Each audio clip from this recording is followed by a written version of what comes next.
Hello, everyone. Welcome to First Friday Finances with Rita.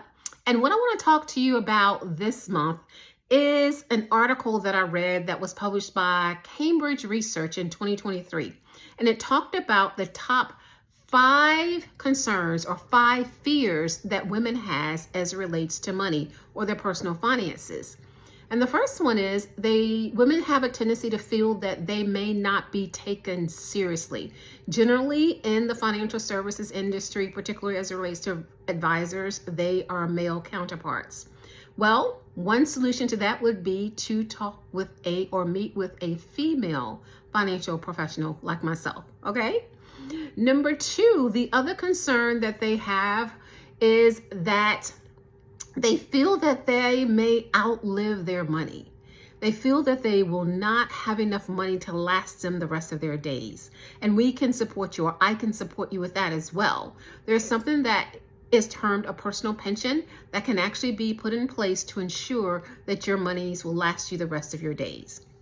The third one that women have a concern about is whether or not they could possibly lose their spouse, okay? In this case, if the spouse was a primary income earner. Number 1, in terms of that, you want to make sure that you know the numbers for the home. You want to know that you understand what monies you have, what accounts you have, etc. And then the second thing with that is you want to make sure that there's life insurance, that there is life insurance on your spouse such that, God forbid, if something were to happen to them, whether it be death and or critical, chronic, or terminal illness, that you will still be able to fare well from a financial perspective. The third concern or fear that women have is the loss of their home. They're concerned as to whether or not, and that's actually number 4. They're concerned as to whether or not they would lose their primary residence. I mean, goodness, that's one of the largest investments that you make, right? Your home. So there is an opportunity for one to secure mortgage protection insurance. Again, if there were a death by you or your spouse, your family could still be settled in the home that they've come to know and love.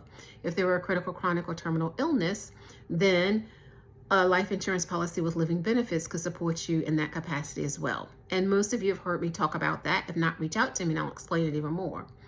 And then the 5th thing that women tend to be concerned about is the fact that they may have to take care of their children or have their children in their pocket longer than they ever intend to.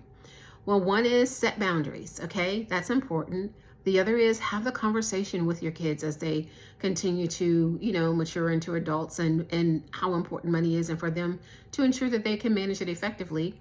And also the other opportunity is for you to ensure that they too have financial solutions in place where their monies will last them, where they have started their savings trajectory sooner rather than later, etc., so that they will be independent as it relates to their personal finances. So again, let me go through them again because I think I got the numbers off a little bit.